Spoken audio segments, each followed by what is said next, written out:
Welcome to a brand new episode of the Jampack Report today for June the 25th of 2020. Of course, my name is Samuel Adams, and this is a daily gaming news podcast meant to bring you the hottest news you need to know from around the industry. Hosted on YouTube and podcast services around the world 5 days a week, it is your one-stop shop for everything you need to know. And today we got our first big look at Cyberpunk 2077 with a trailer showcasing just the prologue and leaving a lot of anticipation in its wake. CD Projekt Red released a new trailer for its upcoming RPG, Cyberpunk 2077, during the Night City Wire livestream. Set in the world of Cyberpunk, players take control of a character called V, starting out as a mercenary with the aim to work one's way up the criminal career ladder. This latest footage showcases mostly just the prologue of the game. We have more gunplay, more characters, more set building, and more cyberpunk, and it looks glorious. Cyberpunk 2077 is expected to be released on November the 19th, 2020, and you can pre-order the game right now. So first and foremost, let's talk about this trailer. It shows a lot of what we are going to be getting whenever the game does launch later this year, and I must admit, it is a very impressive game just in terms of its depth. Seeing the amount of detail in the world of Night City is certainly something that I didn't really expect. Now, I knew that it was going to come, but it's not really something you can prepare yourself to fully experience, because when you see the level of depth that the trailer brings to the table, it really is something new and exciting, and overall, the quality of this game looks to be through the roof. Now, on top of that, we did get a lot of big announcements alongside the trailer. First and foremost, the free upgrade is also coming to the PlayStation 5. So if you had not heard this news, it is going to be possible for Xbox One players to upgrade to the Xbox Series X version of Cyberpunk 2077 for free. And that same program is now coming between the PlayStation 4 and the PlayStation 5. So, again, that is another example of CD Projekt Red being very player-friendly.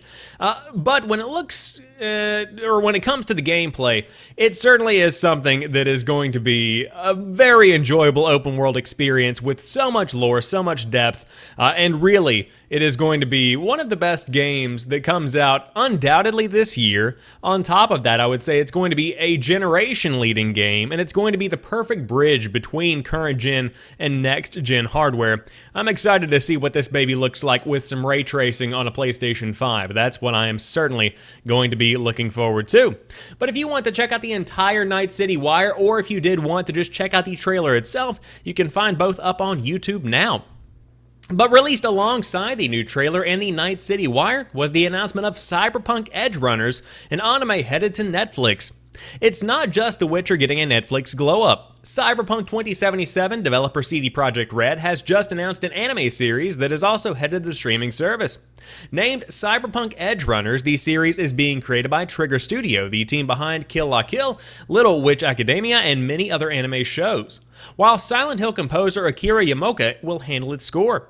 Edgerunners will not tell the same story as the upcoming game, but it will share the same location of Night City, and it is being worked on in close collaboration. On the web for a series is being created by Trigger Studio, the team behind Kill La Kill, Little Witch Academia, and many other anime shows. Check it out.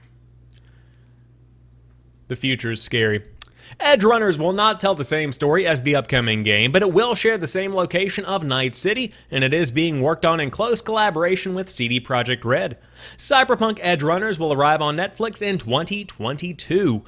So if you are a fan of the animations, then by all means you can dive into this one. And I was talking to my friend at work whenever this news broke, and I think this is happening exclusively because of the success of the Witcher Netflix series. If you were tracking what happened with The Witcher 3 Wild Hunt alongside the release of The Witcher on Netflix, the amount of impact that the show had essentially made a second to third wave of hype for The Witcher 3 Wild Hunt, and it drove sales to new heights. And of course, that wants to be replicated, or the team behind the scenes wants to replicate that.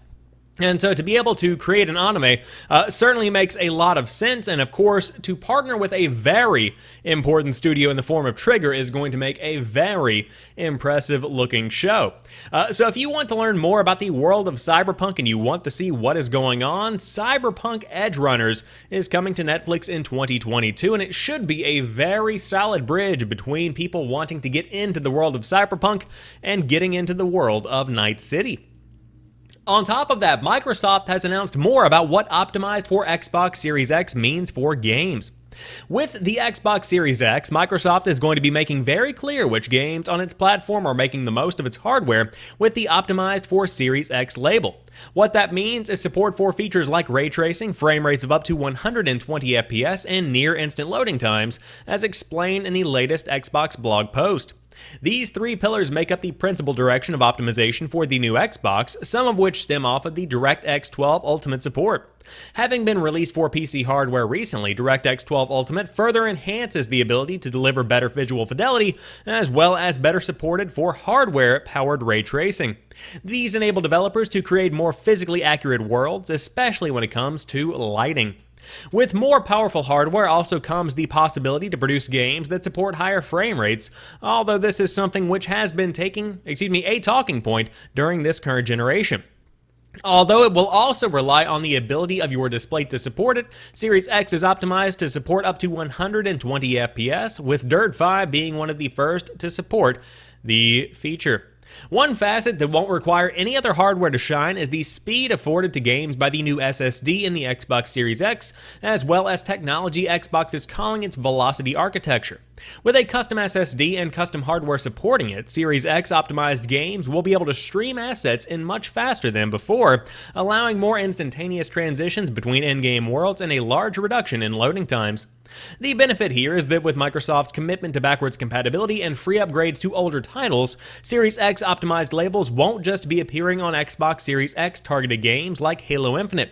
Xbox One titles such as Gears 5 will also see improvements without any additional purchases necessary. You can see the full list of currently announced Series X optimized games below and see some in action in the trailer above.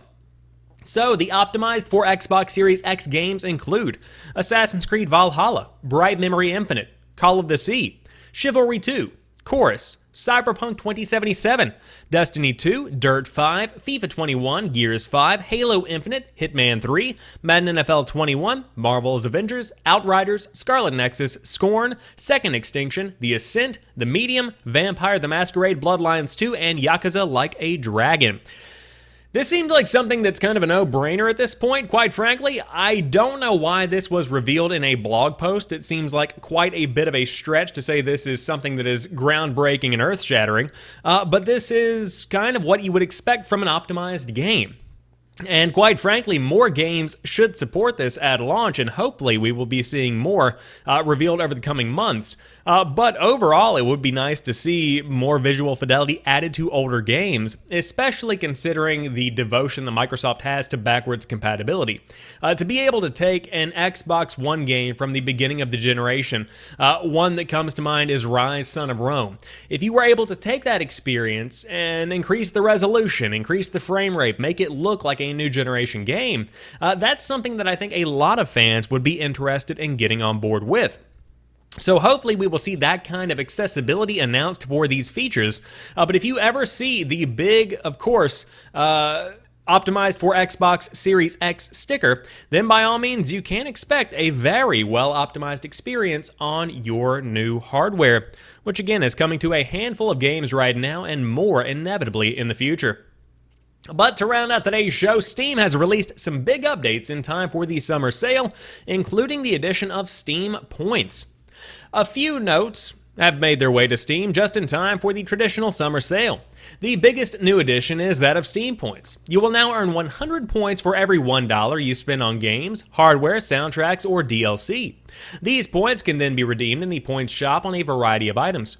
These items include animated avatars, frames, backgrounds, badges, and chat emoticons, and that is a good segue into the other side of the updates. Steam now supports animated avatars, themes, and avatar frames. Some of these are from games, and anything you buy is yours to keep forever, though do note you cannot trade them once they have been purchased. So if you are looking to drop some cash on Steam anyways, now you'll be able to pick up some profile customization options, all with the points you rack up.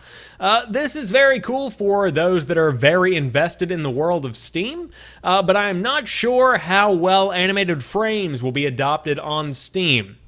Now, of course, I'm not really a social gamer, so to speak. I'm more of a single-player kind of guy myself, and I don't really look at my friends list across any platform, just that's the nature of the way that I am. But when I did use Steam, I never looked at my profile, and when I was playing with other people, I never really looked at theirs. So maybe this will be used from somebody, but for my personal demographic and for my personal way that I use the platform, certainly not going to be a big deal for me.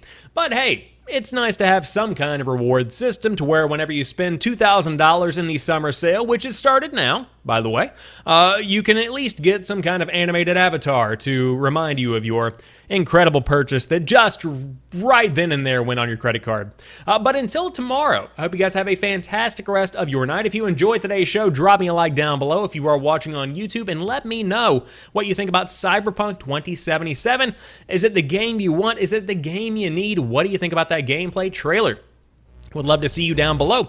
But again, until tomorrow, you guys have a fantastic one. I'll talk to you soon, and peace.